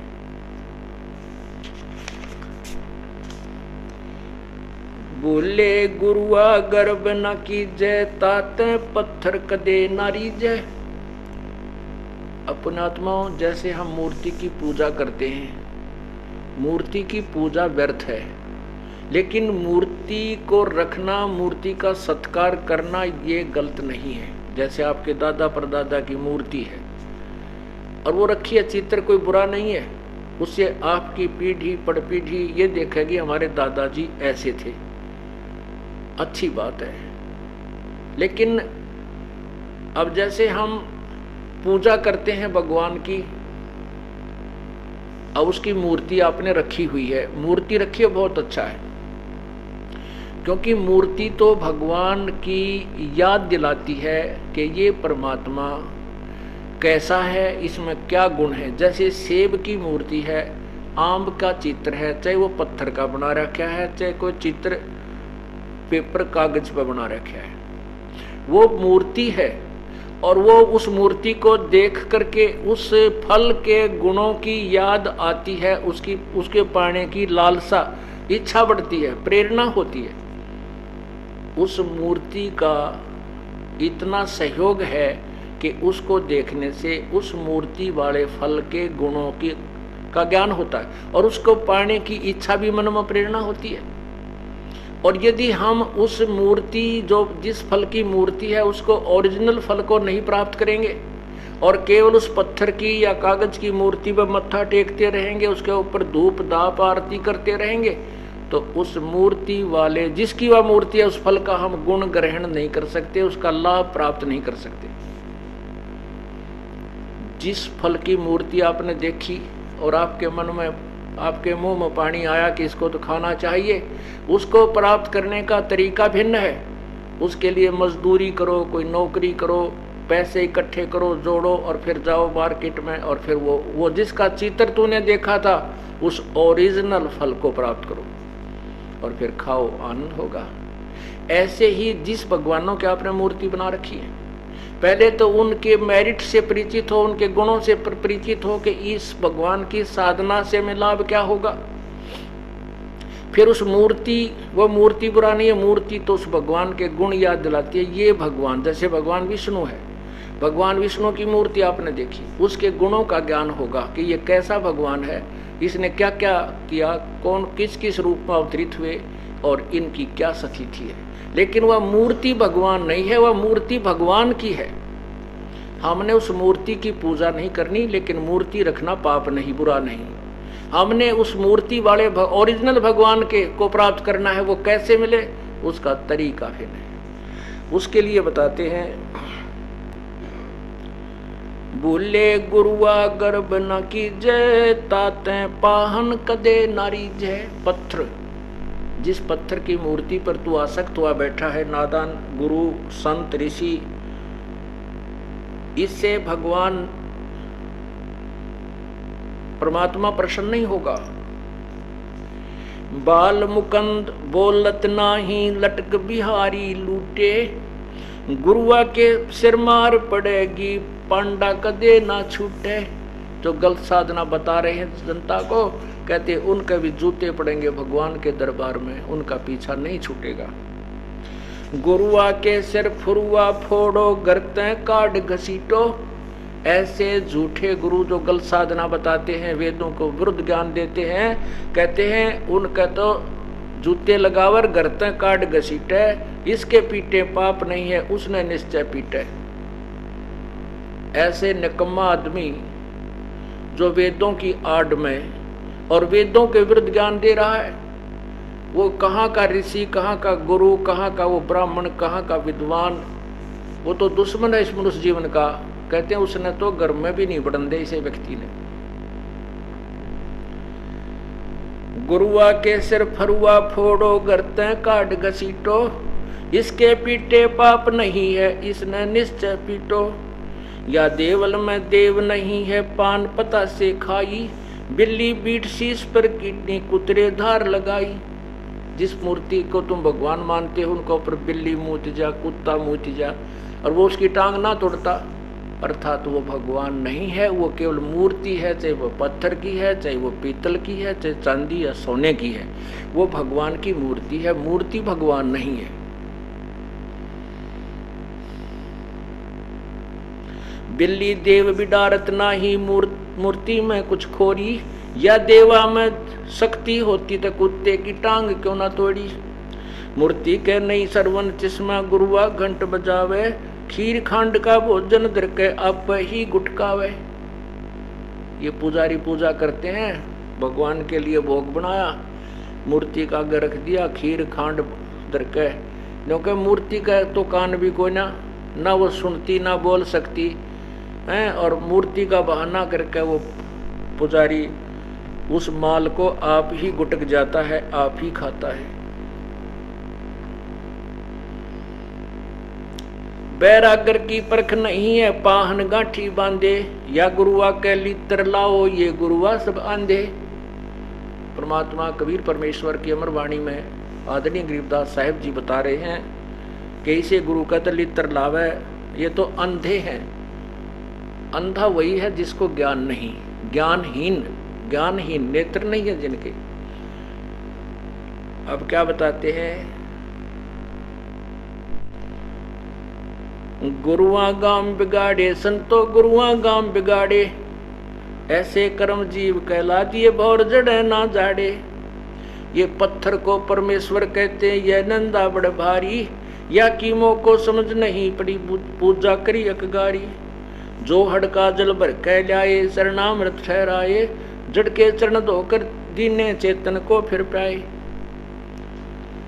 तालाब से तीर्थ पर गए, तीर्थ के जल को पवित्र मान करके उसको लोटा भर के लाए और पत्थर की भगवान की मूर्ति पर डाला, फिर उसका नीचे दूसरा पात्र रख लिया, उसको चरणामृत बना लिया। वो कहते हैं फिर शिष्यों को पिलाया जाता है। कहते हैं उस पत्थर के चरण धोकर पीने से हृदय भी पत्थर हो जाएगा, क्योंकि ज्ञान बिना, सच्चे ज्ञान के बिना आत्म कल्याण नहीं हो सकता।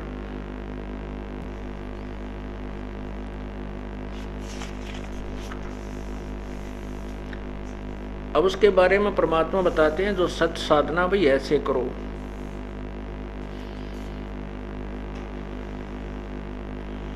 क्या बताते हैं, मन माणक लहर समुद्रे, मुरजीवा नग सीप नसायरे, वो निर्मल आनंद कंदरे।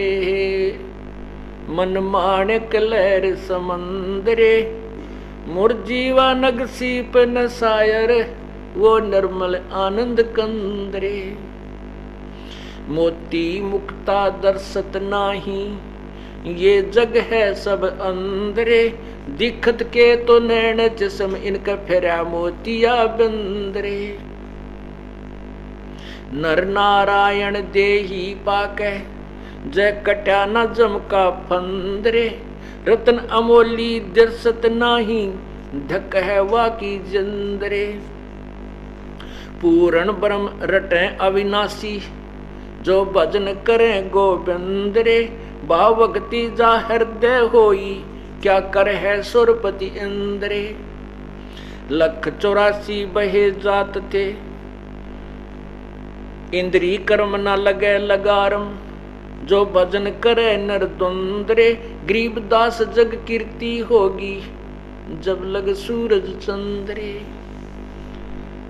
अब वो जो नादान साधनाएं किया करते थे, जो मूर्ति पूजा या शास्त्र विरुद्ध ज्ञान, शास्त्र विधि को त्याग कर मनमानी जो पूजाएं किया करते थे, उसके स्थान पर बता रहे हैं कि मन वो माणिक लहर समंदरे, मुरजी व नगसीप नसायर वो निर्मल आनंद कंदरे। पूर्ण परमात्मा की साधना हम बताते हैं कैसे करनी चाहिए, कैसे वो आपको पूर्ण मोक्ष रूपी लाल कैसे प्राप्त होगा।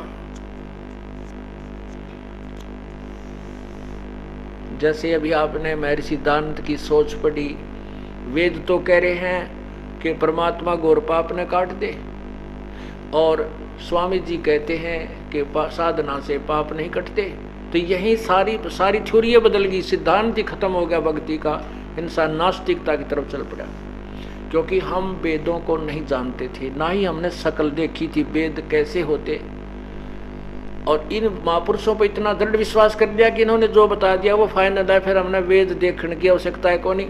लेकिन अब वेद देखने की आवश्यकता इसलिए पड़ी क्योंकि जो सूक्ष्म वेद था, सप्तम वेद जिसमें चारों वेद और इससे अलग भी जो ज्ञान है, वो पूर्ण परमात्मा ने आकर के अपनी सिंपल लैंग्वेज में, कबीर वाणी में, कबीर परमेश्वर ने बताया था, और उन्होंने लिखा कि पाप नष्ट हो जाते हैं। तो फिर ये वेद देखने कंपलसरी हो गए कि कहीं वेदों में भी तो ऐसा नहीं लिखा है कि पाप नष्ट हो जाते हैं। वेदों में देखा तो वो ज्यों के त्यों पाए।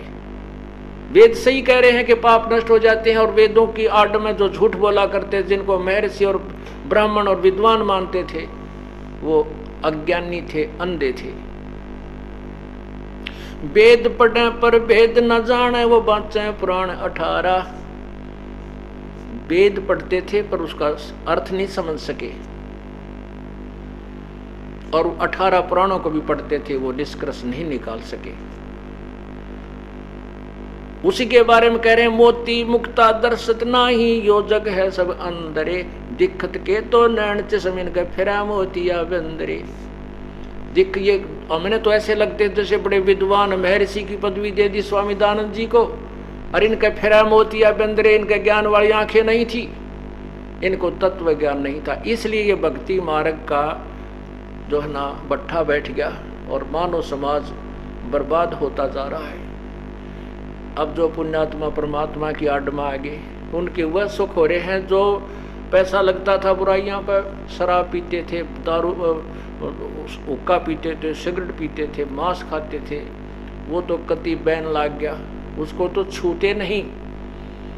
एक तो वो पैसा बच गया, क्योंकि शराब सबसे ज्यादा नाश करती है इज्जत और धन का, वो समाप्त हुआ।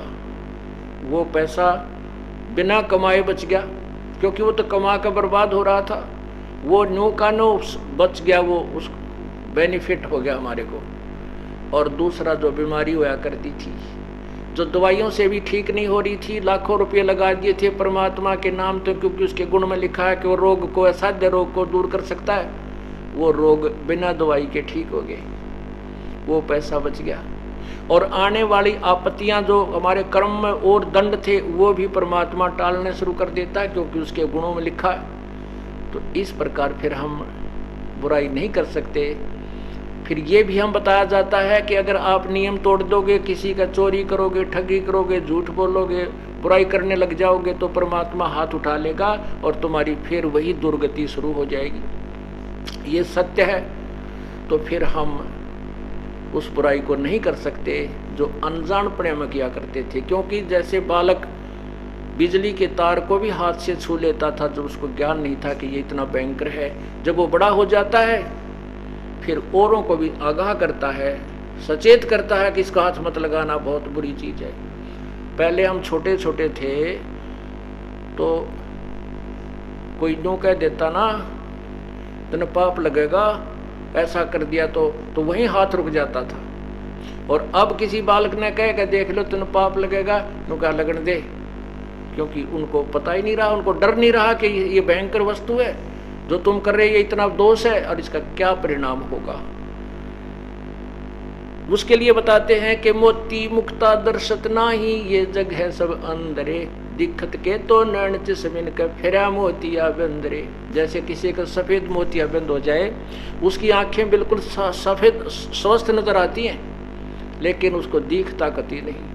ऐसे ये महर्षि की पदवी पागे हमारे, हमने नो दिखे थे बड़े विद्वान है, पर इनको ज्ञान वाली आंख कती नहीं थी, इनको कोई ज्ञान नहीं था। और जिस परमात्मा ने आकर के स्वयं अपना तत्व ज्ञान, जो आज से 600 साल पहले कबीर भगवान ने वो अपनी सिंपल लैंग्वेज में जो ज्ञान लिखा हुआ था, आज वेदों ने उसका समर्थन किया, तो कौन हुआ भगवान और कौन हुआ विद्वान, पुण्यात्माओं आप स्वयं समझ सकते हो।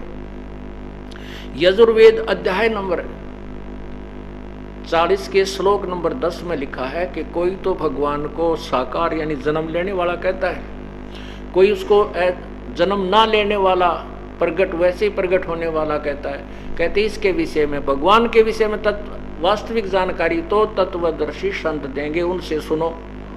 इससे सिद्ध है कि जो वेदों का ज्ञान है वो इनकम्प्लीट है, लेकिन गलत नहीं है। जैसे 10वीं तक का सिलेबस है वो 10वीं तक का ही होता है, उसमें लिखा होता है कि ये ज्ञान आगे किसी उच्च क्लासेज में पढ़ो, वो टीचर अलग होते हैं। तो तत्वदर्शी संत ना मिलने से, तो उसमें आगे लिखा है 40 में, यजुर्वेद अध्याय नंबर 40 के श्लोक 13 में लिखा है, कोई तो अविद्वान कहता है जिसको अक्षर ज्ञान नहीं, जो अनपढ़ है, जो अशिक्षित है, उसको अविद्वान कहते हैं। और कोई जिसको अक्षर ज्ञान है किसी एक लैंग्वेज का, उसको विद्वान कहते हैं। नहीं, कहते हैं अविद्वान और विद्वान की परिभाषा भी वो तत्वदर्शी संत बताएगा कौन विद्वान है। केवल एक अक्षर ज्ञान, एक भाषा के ज्ञान से विद्वान नहीं बन जाता। वो तत्वदर्शी संत से पूछो, वो बताओगा विद्वान और अविद्वान कौन है। पुण्यात्माओं, जैसे महर्षि दान एक संस्कृत भाषा जाने थे, अंग्रेजी नहीं आती, वो अविद्वान था अंग्रेजी में। आज किसी को एक भाषा आती है और दूसरी भाषा में अविद्वान है। और पूर्ण परमात्मा की वाणी में देखिए, उसमें सब भाषाओं का ज्ञान है, अंग्रेजी, हिंदी, उर्दू, फारसी, गुजराती, मराठी, हरियाणवी, सारा कुछ उनमें, वो सब भाषाओं के जानने वाले महाविद्वान। इसलिए यजुर्वेद अध्याय नंबर 8 के श्लोक नंबर 40 के श्लोक नंबर 8 में लिखा है, कबीर मनीषी, वो कबीर परमात्मा महाविद्वान, सारी सृष्टि सब ज्ञान से परिचित है।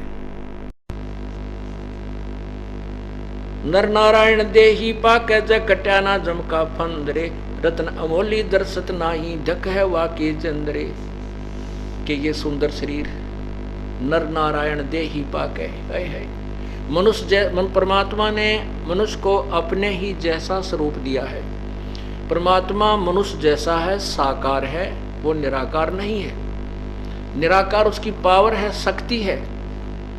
जैसे सूर्य साकार है, उससे निकल रहा प्रकाश, उससे निकल रही उष्णता, गर्मी, वो निराकार है, वो ताप महसूस किया जा सकता है, लेकिन सूर्य साकार है।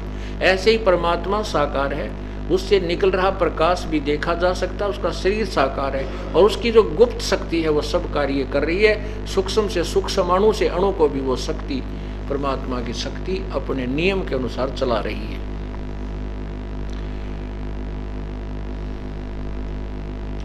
नर नारायण देही पाके ज कट्याना जमका फंदरे। इतना सुंदर शरीर मिलने के बाद भी आप सत भक्ति नहीं करते, बुराइयां नहीं छोड़ते, और पूर्ण परमात्मा की शरण ग्रहण नहीं करते, और भक्ति करके अपना पीछा नहीं छुटवाते। कहते हैं फिर धिक् है वाकी जंदरे, धिक्कार है उसके जीवन, मनुष्य जीवन को, जो भगवान मनुष्य शरीर पाकर भी अपना जन्म मरण का रोग नहीं कटवाता है।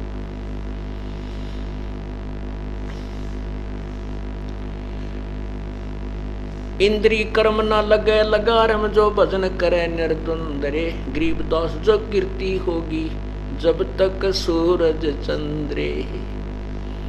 अब जिन महापुरुषों ने भगवान पाया और सच्ची साधना की, जैसे भगतमती मीराबाई, अपना कर्म बनागी, अपना पीछा छुटवागी, और हमारे लिए उदाहरण, हम उनके गुणगान गावें, उस बहन के सदा गुण गाए जाएंगे, जो भगत समाज उनके गुण गाया करेगा। जैसे आदरणीय नानक साहिब जी, आदरणीय गरीबदास साहिब जी, आदरणीय दादू साहिब जी, जो भी परमात्मा को प्राप्त महापुरुष हो गए हैं, वो अपना काम बना गे, अपनी मोक्ष करा गे, हमारे लिए गुणगाने के लिए उनके जो है ना अपनी याद छोड़ गए। तो यहाँ कहते हैं इंद्री कर्म ना लगे लगारम, जो भजन करे नरदुंदरे, गरीबदास जग कीर्ति होगी जब लग सूरज चंद्रे। इन महापुरुषों की जब लगे सूरज और चांद रहेंगे तब तक कहते हैं इनकी महिमा गाई जाया करेगी, जैसे ध्रुव और प्रहलाद की गाई जा रही है। तो पुण्यात्मा वही आत्मा आप हैं और हम हैं, लेकिन हमें दिशा ठीक ना मिली, हमें मार्ग ठीक नहीं मिला, इसलिए हम बुराइयों में या दूसरी साधनाओं में लगे रहे। अब हम उन बुराइयों को छोड़कर गलत साधनाओं को त्याग कर सच्चे मार्ग पर लग जाएंगे। हम भी वही आत्मा है और वही हमारी चाह है, हम भी उस परमात्मा को अवश्य पाएंगे, क्योंकि हमें मार्ग ना मिला था, हमें रास्ता ठीक नहीं मिला था, हम वन में भटक रहे थे, कोई इधर भाग रहा था कोई इधर भाग रहा था। अब हमें दिशा ठीक मिल गई, अपने मंजिल की तरफ जाने का रास्ता साफ हो गया। तो जो जितने कदम उसकी ओर रखेगा वो मंजिल की ओर ही होंगे। ये अलग बात है कि हम कितना शीघ्र चलते हैं, कितना सफर तय करते हैं, उतना ही हमारे लिए निकट मंजिल होती चली जाएगी। मन मान सरोवर मेल रे, बहु सागर से पार उतारा, वो अगोचर खेल रे। श्रवण बिना शब्द एक सुनिए, परखो ताही बलेल रे। गगन मंडल में जान दरोजा, दीपक है बिन तेल रे। चारों युग में हम पुकारे, कूक कहा हम हेल रे। हीरे मोती माणक बरसे, यो जग चुगता ढेल रे। 5-25 3 पर तकिया, यो मन सुन सकेल रे। वृंदवान ले बुद्धि का बांधो, भजन भोजल लोग नौका पेल रे। बारू कैसी गांठ गांठ बंदी है, नर समझो मूड बलेल रे। लखी करोड़ी बहे जगत में, संग ना चाला देल रे। अस्ति घोड़े अर्थ पाल की, ताजी घाल हमेल रे। सूरे होकर शीस कटावे, लावत है तन से सेल रे। एक पुन्नी एक पापी आया, एक है सुमद लेल रे। गरीबदास एक सतनाम, भजन बिन सब ही जम की जेल रे। अब इसमें क्या बताना चाहा है कि चारों युग में हम पुकारे, कूक कहा हम हेल रे। हीरे मोती माणक बरसे, यो जग चुगता ढेल रे। ढेल माने डले। चारों युग में पूर्ण परमात्मा कबीर भगवान आए हैं। सतयुग में सत्सुकृत नाम से, त्रेता में मुनिंदर नाम से, द्वापर में करुणामय नाम से और कलयुग में वो कबीर नाम से आए थे।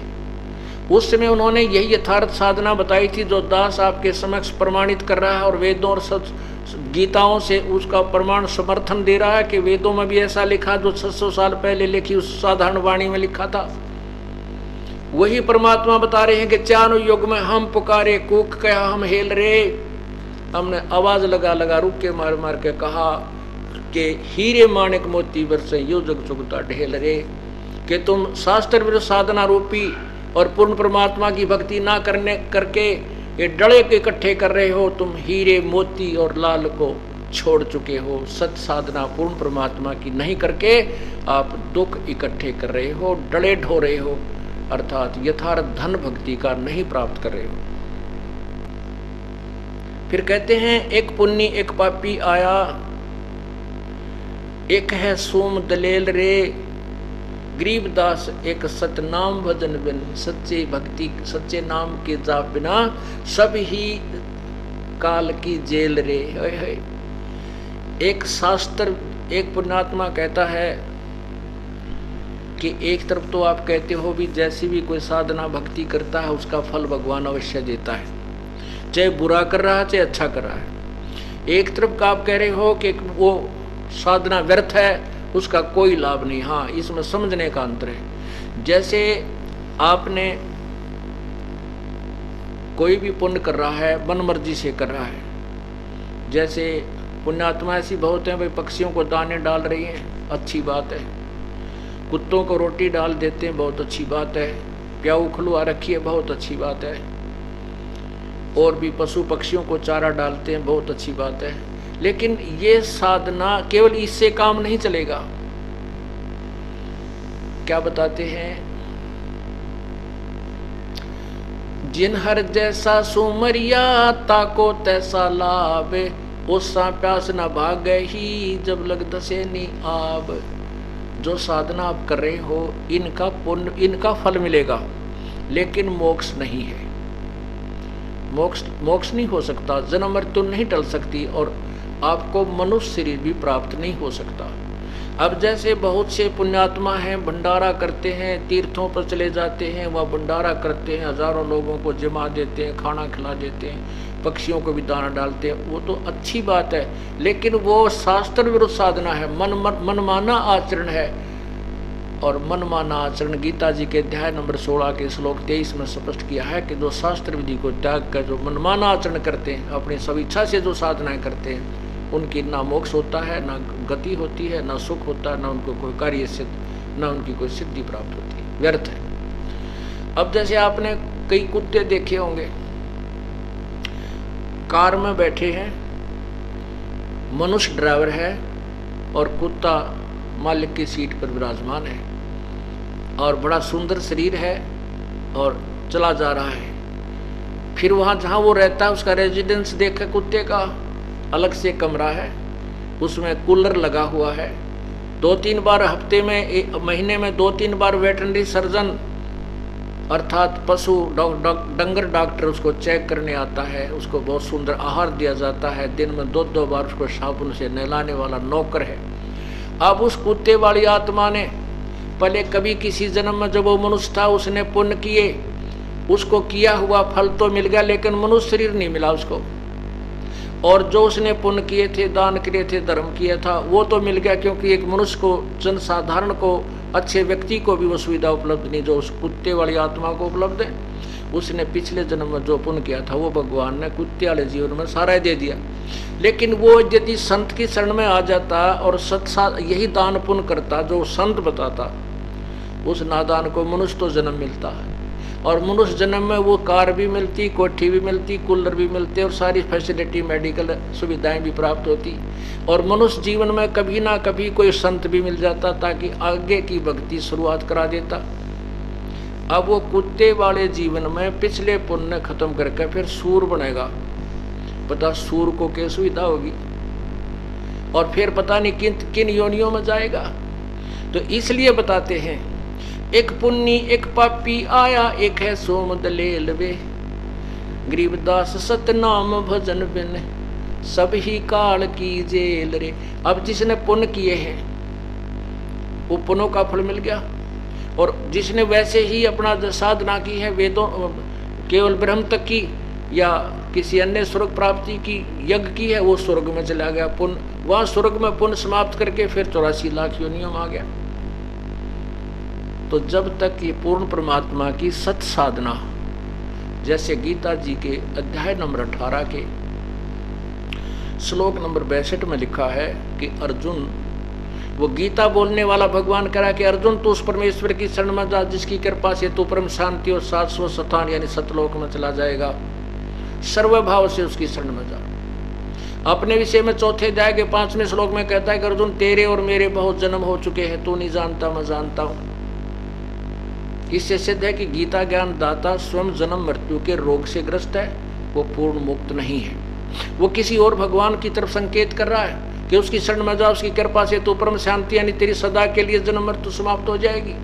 15वें अध्याय के गीता जी के चौथे श्लोक में कहा कि जब तुझे तत्वदर्शी संत मिल जाए, उससे तत्व ज्ञान सुनने के पश्चात उसके द्वारा बताए गए 7 विधि के से फिर उस परम पिता, उस परमेश्वर के परम पद की खोज करनी चाहिए, जहां जाने के बाद फिर साधक पुनः लौटकर संसार में नहीं आते। और जिस परमात्मा ने सारे ब्रह्मांडों की रचना की है, वो गीता ज्ञान दाता से कोई और है, क्योंकि गीता ज्ञान बोलने वाला तो कह ही रहा है और खुद कह रहा है कि मैं भी उसी की शरण में हूं। अपनी साधना के विषय में बताता 8वें अध्याय के 13वें श्लोक में कि मेरा तो एक ओम मंत्र है जो इसका अंतिम श्वास तक जाप करता मेरे को प्राप्त होता है।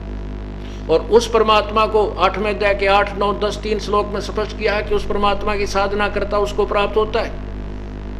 उसके पाने के लिए 17वें अध्याय के 23वें श्लोक में लिखा है कि ओम तत्सत, ये 3 मंत्र का जाप उस परम पिता के पाने का। उसी के लिए संकेत किया जाता है कि चारों युग में हम पुकारे को कहा हम हेल रे, ये हीरे माणक मोती बरसे यो जग चुभता ढेल रे। बोलो सतगुरुदेव की।